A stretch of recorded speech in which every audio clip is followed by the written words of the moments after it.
Bueno, la argumentación tiene su origen en un relato verdaderamente inquietante que está contado por Roland Barthes en Investigaciones retóricas, y ese relato nos hace saber que en la antigüedad grecolatina, en el año 485 a.C., los tiranos Hierón y Gelón produjeron deportaciones, expropiaciones de tierra, y que entonces mucho traslado de gente, y que entonces esa situación traumática de esa sociedad llevó luego a las guerras y posteriormente estos tiranos fueron destituidos. Cuando viene la nueva etapa, digamos, la reorganización de ese mundo, se producen, como era de esperar, muchos procesos por la propiedad de la tierra. Hay quien decía mi tierra llega hasta aquí, y quien decía mi tierra llega hasta aquí, el mismo lugar, de modo que había que dirimir esa cuestión. Y entonces allí aparece un arte que es un arte de la palabra, que consiste justamente en dar la razón por la cual yo digo lo que digo, y en que el otro dé la razón por la cual dice lo que dice. Este arte entonces está ligado al discurso, a las personas y al mundo donde se vive, a la casa, a la propiedad. Esto me parece muy interesante porque justamente coloca el arte de la palabra ligado a una reivindicación de la propiedad, una reivindicación de una sociabilidad. Es un origen verdaderamente rico, y podemos decir que justamente por esa riqueza inicial es que perdura aún como una práctica constitutiva de nuestra vida social, privada y pública.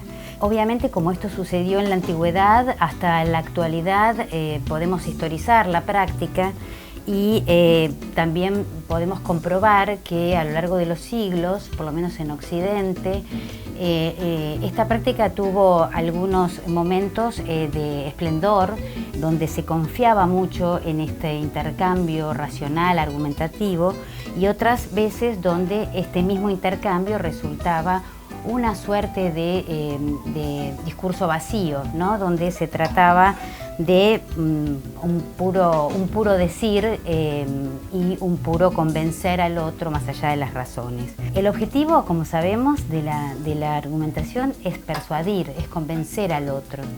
Y esto justamente, esta cuestión constitutiva de la práctica hace que, bueno, que justamente pueda ser útil o pueda no serlo. Por eso hubo momentos también en que, sobre todo el momento inicial, en que la práctica de la argumentación se concibió como una suerte de guerra, ¿no? Tengo que enfrentarme con el otro, matar la razón del otro, vencerlo. A este momento de la argumentación en un sentido más bélico le siguió otro momento que se considera más republicano por algunos autores, en los que argumentar era buscar un consenso, es decir, sentarse con el otro en una lógica donde no estaba el ganar o el perder, sino que estaba el poder acordar una forma de vida, las cosas que queremos hacer. Todo este mundo entonces nos enseña cosas muy interesantes, ¿no?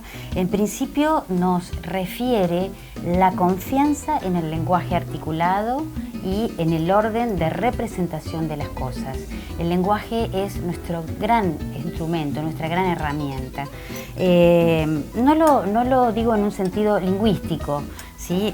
Respecto de saber hablar bien o saber hablar de acuerdo a las normas gramaticales. Eso aparte, digamos, pero básicamente esta historia de la argumentación refiere otra cosa, que es el hecho de usar el lenguaje en su potencialidad, es decir, como un juego de preguntas y respuestas, de interacciones, aprovechar la potencialidad del lenguaje, la escucha, la intervención, la confrontación. Entonces, bueno, creo que es importante reflexionar sobre esta práctica. En general, es una práctica que se espera y se necesita, pero no siempre se enseña. Así que creo que es un buen momento para pensar estas cosas y creo que habría como dos cuestiones fundamentales para ir cerrando, que definen una buena práctica argumentativa. En principio, como todo argumento y toda práctica de argumentación debe convencer al otro, es importante posicionarse. Es muy importante tomar un lugar para poder hablar y decir el mundo. Y la segunda cuestión, no menos importante, es que es fundamental también no solo conocer y desarrollar bien la propia razón, el propio argumento, sino también conocer mucho la razón del otro. Nada más. Argumentar supone que organicemos un discurso para fundamentar o rebatir una posición. Por lo tanto, el que argumenta necesita construir un conjunto de estrategias con ese propósito, con el propósito de modificar el juicio de los otros, que pueden ser una audiencia o lectores. Se trata siempre de un discurso dialógico, porque pensemos, el que construye los argumentos no solo tiene que pensar en su propia posición, sino también tiene que elaborar estrategias para los posibles contraargumentos que el otro puede presentar. Esto es que no está solamente debatiendo para plantear su propia posición, sino también está debatiendo al mismo tiempo para generar argumentos que puedan refutar los argumentos que el otro puede plantear. De modo que acá se trata de una doble construcción, de una construcción de mi discurso, pero también tengo que inferir el discurso del otro.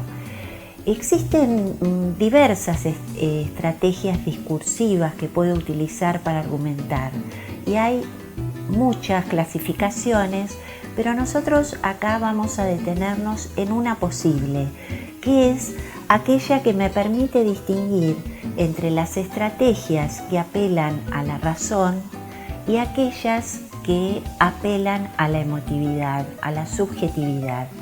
Entre las primeras, que lo que tratan es de construir un discurso convincente, podemos, por ejemplo, pensar en que podemos incluir datos precisos, definiciones muy claras, plantear hipótesis que parecen plausibles, aportar pruebas contundentes, ofrecer ejemplos, realizar analogías o comparaciones con elementos afines, establecer relaciones causales entre distintos aspectos de la cuestión o recurrir, y esto sucede habitualmente, a voces autorizadas o a citas de autoridad que en realidad las utilizo para respaldar o para validar el propio punto de vista. En cambio, las estrategias que están dirigidas a la subjetividad, que en realidad quieren construir un discurso persuasivo, también ofrecen como múltiples posibilidades. Una, por supuesto, es cuando el argumentador promete beneficios o cuando señala peligros hipotéticos o cuando apela a la ironía o cuando rechaza las citas de autoridad mencionadas por el oponente o cuando usa la descalificación o la acusación al oponente o cuando advierte implicancias o consecuencias indeseadas. Por lo tanto, vemos que la elección de los argumentos, que es de lo más diverso y que puede ser de diversa calidad, va a depender fuertemente de distintas variables. Una es el modo en que yo quiero presentarme como argumentador, es decir, cuál es mi intención o propósito en esa argumentación. Pero también es cómo quiero ubicar o cómo estoy pensando yo que quiero poner al oponente, y también interviene el contexto en el que se produce esta situación argumentativa. De estas variables va a depender el peso de lo racional o el peso de lo emocional, y también la progresión que voy a utilizar en los argumentos. Es decir, de argumentos, voy a comenzar por argumentos de mayor peso que validen más mi posición, o voy a empezar por argumentos más débiles hacia los más contundentes. Entonces, yo quisiera detenerme muy brevemente en pensar qué conocimientos y qué procesos de construcción requiere la elaboración de estas estrategias argumentativas. Pensemos, en primer lugar, es necesario profundizar en el tema o la problemática y en los fundamentos de las posturas que pueden adoptarse.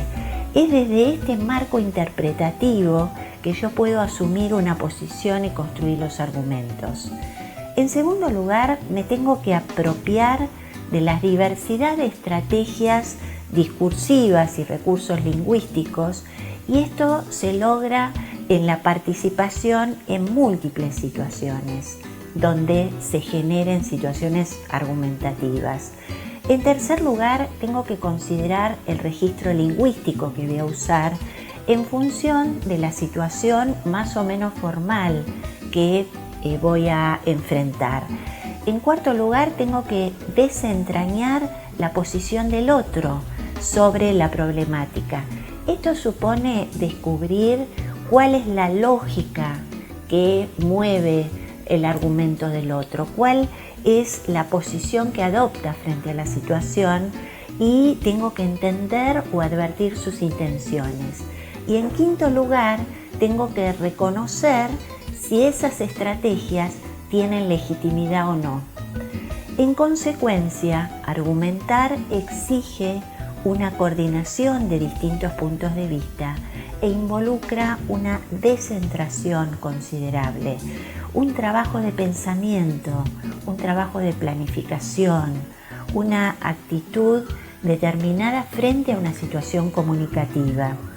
Y además tenemos que pensar que en esta interacción que se genera puede suceder que mi posición entre en contradicción, entre en desequilibrio, y tengo que capturar ahí qué es lo que yo voy a hacer frente a eso, porque puede ser que genere nuevos argumentos que no los tenía planificado, o que yo pueda advertir que el argumento del otro es inconsistente y fortalezca mi posición. Las posibilidades argumentativas de los chicos y de los jóvenes que ellos despliegan habitualmente se producen en general en situaciones coloquiales, familiares, en intercambios lingüísticos que realizan en su vida cotidiana. Pero es necesario pensar que solo es en la escuela donde se puede establecer puentes entre esos espacios comunicativos coloquiales e informales y otras situaciones de mayor formalidad que exigen niveles de argumentación y registros diferentes.